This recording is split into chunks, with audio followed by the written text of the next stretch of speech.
Hello and welcome to ঘন football. এবং আমরা আবারও এসেছি আপনাদের সাথে আমাদের রেগুলার কন্টেন্ট এফপিএল রিভিউ নিয়ে। আমাদের গেম উইক 4 শেষ হয়েছে এবং বর্তমানে ইন্টারন্যাশনাল ব্রেক চলছে। সো সেক্ষেত্রে আমরা আবারও এসেছি আমাদের গত সপ্তাহে আমাদের ওভারঅল পারফরমেন্স নিয়ে এবং গেম উইকটা কেমন হলো সেটা নিয়ে। সো প্রণয়, শুরু করা যাক তাহলে।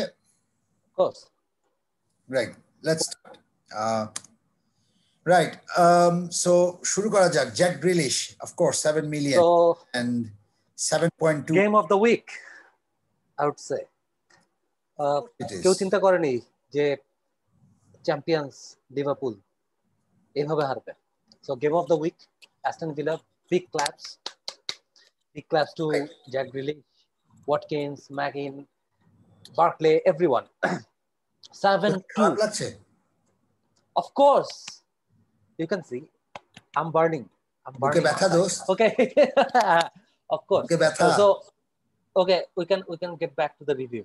না, of course না, but just কোশ্চেনটা উত্তর দিলি না, বুকে ব্যথা কিনা সেটাই আর কি। Yes, হ্যাঁ, আমরা ম্যানচেস্টারের থেকে এক ধাপ আগে আছি। ম্যানচেস্টার 6-1 হারলো, আমরা 7-2 হারলাম। সো তোরা তো চ্যাম্পিয়ন। আমরা চ্যাম্পিয়ন। এই কারণে আমাদের তোরা তো চ্যাম্পিয়ন এবং তোদেরকে আমাদের জন্য দরকারি ছিল। না, অফ কোর্স আমার কাছে মনে হচ্ছে যেটা ইম্পর্টেন্ট পয়েন্ট বলার দরকার সেটা হলো যে আসলে তোরা চ্যাম্পিয়ন এবং তোরা এখন গোল খাওয়ার দিক দিয়ে সবচেয়ে বেশি গোল খাওয়ার দিক দিয়েও চ্যাম্পিয়ন এবং কিছুটা এক্সটেন্স কোভিড-19 এর দিক দিয়ে প্লেয়ার অনেক দিক দিয়ে তোরা আসলে champion. Anyway, let's get back to এটা। আমার মনে হয় এই ডিসকাশনের জন্য আমাদের আরেকটা এপিসোড করা ভালো। এক্স্যাক্টলি। ওকে, সো জ্যাক গ্রিলিশ লাস্ট সিজনেও খুবই ভালো খেলেছিল, এই সিজনেও শুরু থেকে খুবই ভালো খেলছে। সবাই মানে আমি নিজেও বলেছিলাম যে জ্যাক গ্রিলিশ আসলে মিডিওকার প্লেয়ার, ইংলিশম্যান হিসেবে অনেক বেশি হাইপ পায়, ব্লা ব্লা ব্লা। বাট সামহাউ লাস্ট ম্যাচে আসলে প্রত্যেকটা স্ট্যাটের দিক থেকে জ্যাক গ্রিলিশ ওভারওয়েলমিং পারফরমেন্স করেছে। সো লিভারপুলের সাথে হোম ম্যাচে এতটা ভালো খেলবে অ্যাস্টন ভিলা। আমার মনে আছে যে জেরার্ডের যে ফেয়ারওয়েল ম্যাচ ছিল স্টোকের সাথে, লিভারপুল 6-1 গোলে হেরেছিল। ওই ম্যাচের পরে আমার মনে হয় এটাই সবচেয়ে যাই হোক, আমার মনে হয় যে আমরা কন্টেস্টে থাকি, বেশি ব্যাকে যাবো। এরপরে আসলে লিভারপুলের ডিফেন্সিভলি এত বাজে পারফরমেন্স আর কখনোই ছিল না। Well, point to be noted, game week 4 এ জ্যাক গ্রিলিশ 24 পয়েন্ট পেয়েছে। আমি জানি না যে ওর ওভারঅল ওনারশিপ কত। আমার মনে হয় না যে খুব বেশি, এখনো হয়তো ডিফারেন্সিয়াল হবে, যদিও 7 মিলিয়ন। বাট অ্যাস্টন ভিলার লাস্ট টাইম যে পারফরমেন্স ছিল ওই পারফরমেন্সের উপরে বেস করে আমার মনে হয় না খুব বেশি ম্যানেজাররা অ্যাস্টন ভিলার প্লেয়ারদের নিয়েছে। সো মোট 5টা গোলে গ্রিলিশের ইনভলভমেন্ট ছিল, 2টা গোল, 3টা অ্যাসিস্ট। চমৎকার খেলেছে এবং 9টা শট নিয়েছে, বিগ চান্স ছিল 2টা। মানে প্রত্যেকটা দিক থেকে, এফপিএল অ্যাসেটের দিক থেকে বলেন আর হচ্ছে গিয়ে গেম প্লের দিক থেকে বলেন, Jack Grealish is top of the world now. And Watkins যথেষ্ট ভালো খেলেছে, ম্যাগিন, বার্কলে সবাই ভালো খেলেছে, পুরো টিম পারফরমেন্স ছিল। জাস্ট 2টা গোল, সালা 2টা গোল দিয়েছে, এছাড়া বাকি সব ম্যাচে আসলে অ্যাস্টন ভিলা ডমিনেট করেছে। ফার্স্ট হাফে ডমিনেট করেছে, সেকেন্ড হাফে ডমিনেট করেছে। সো ওভারঅল আসলে এই গেমে Aston villa 100 out of 100 score করেছে। রাইট। সো আমার মনে হয় যে নেক্সট গেম উইক গুলিতে খুব প্রেসার পড়বে অ্যাস্টন ভিলার প্লেয়ারদের উপরে, বিশেষ করে ওয়াটকিন্স এবং গ্রিলিশের উপরে। এবং অনেকে হচ্ছে গিয়ে বার্কলিকেও নিতে পারে, কারণ বার্কলি শিওর স্টার্টার হতে পারে, চেলসিতে খেলেছে, মোটামুটি রেগুলার পজিশনেই খেলতো।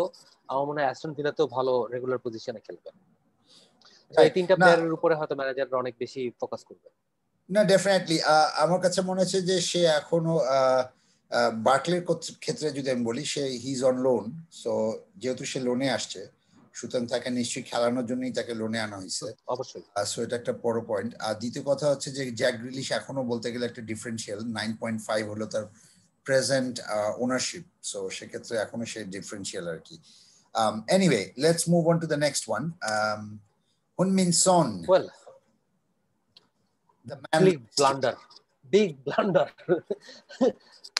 আমার মনে হয় যে গেম উইক 3 পরে 45 মিনিটস খেলার পরে ওকে উঠিয়ে নেওয়া হয়েছে এবং সবাই দেখেছিল যে ওর গেম চান্স মাত্র 25%। সবাই ধারণা করেছিল হয়তো সে খেলবে না, ব্ল্যাঙ্ক যাবে। সো প্রচুর ম্যানেজাররা ওকে ট্রান্সফার আউট করেছে, ইভেন আমিও ট্রান্সফার আউট করেছি। So it was a big loss. কেউ ধারণা কংগ্রাচুলেশনস। করতে পারেনি কেউ ধারণা করতে পারেনি আসলে এই ধরনের একটা performance Manchester home home home টার্ফে যে নিয়ে টটেনহাম দেখাবে। এবং আমার মনে হয় যে লাস্ট গেম ছিল সাউথহ্যাম্পটনের সাথে, যে গেমে সন 4টা গোল দিল, জাস্ট সিমিলার সন চারটা performance. Right. Just game similar week 2 তে। পারফরমেন্স দিয়েছে। হ্যাঁ, গেম উইক 2 তে। আমি জানি না যে টটেনহামের আসলে হোম গেমগুলিতে কি প্রবলেম হচ্ছে, হোম গেমে খুবই বাজে পারফরমেন্স হচ্ছে, আর যখন অ্যাওয়ে ম্যাচে যাচ্ছে তখন একদম খুবই বমবাস্টিং পারফরমেন্স হচ্ছে। কেইন, অরিয়ে, সন সবাই ভালো খেলছে। লুকাস মোরা মনে মেবি হচ্ছে কি আগের ম্যাচে গোল দিয়েছিল, এই ম্যাচে মেবি গোল দিতে পারেনি। I am not sure.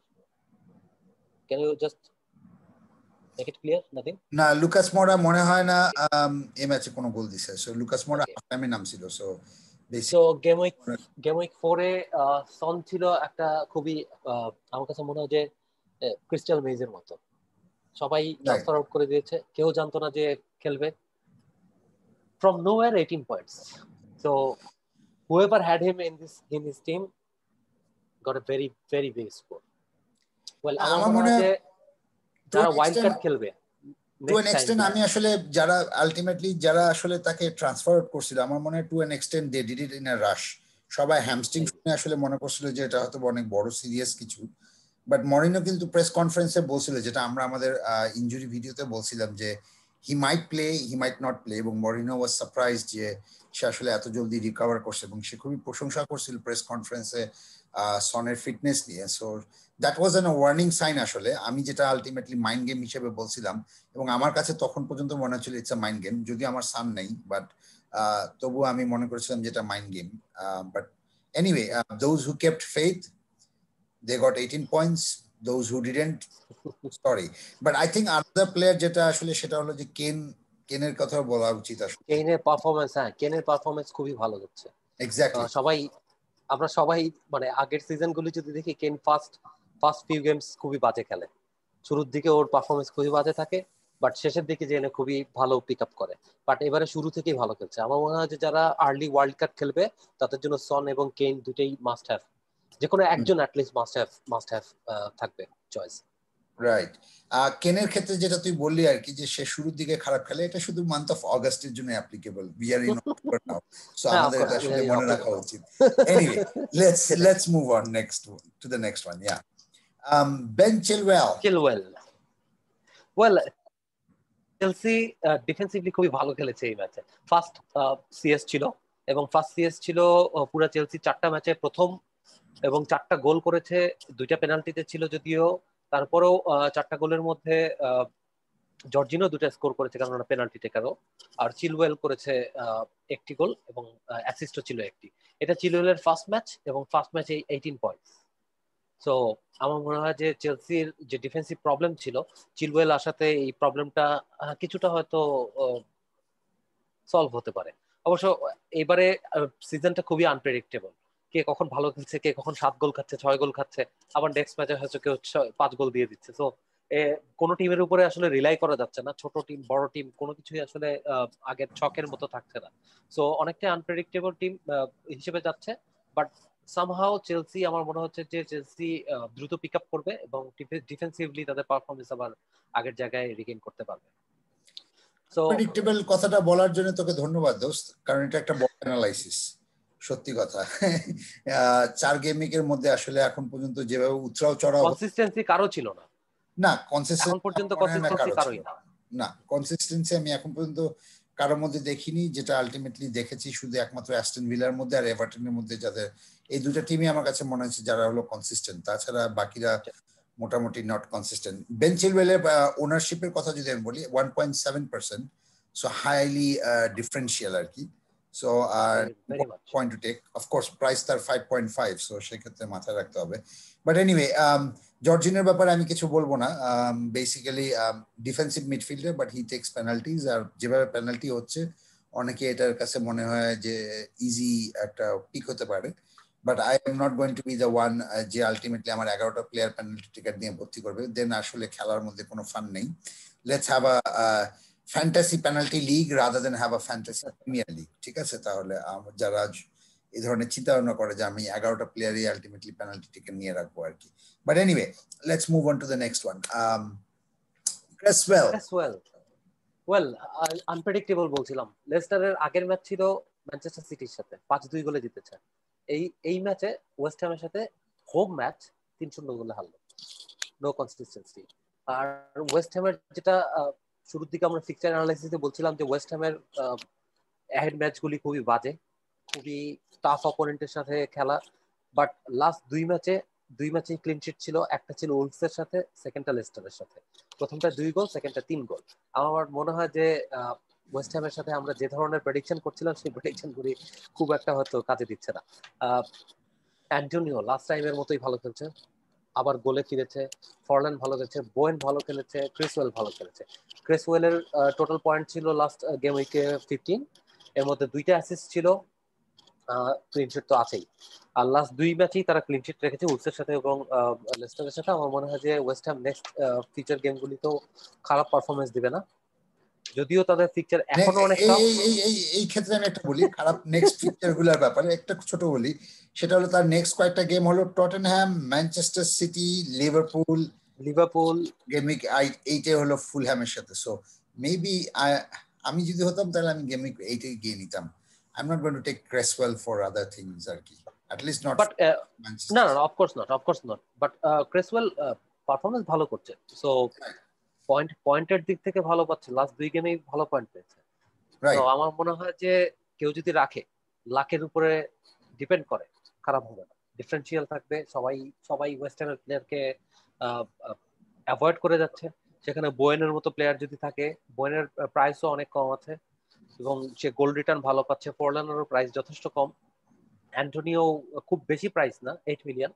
So আমার মনে হয় যে 6.3, sorry 6.3, Antony 6.3, 6.3, so very chip.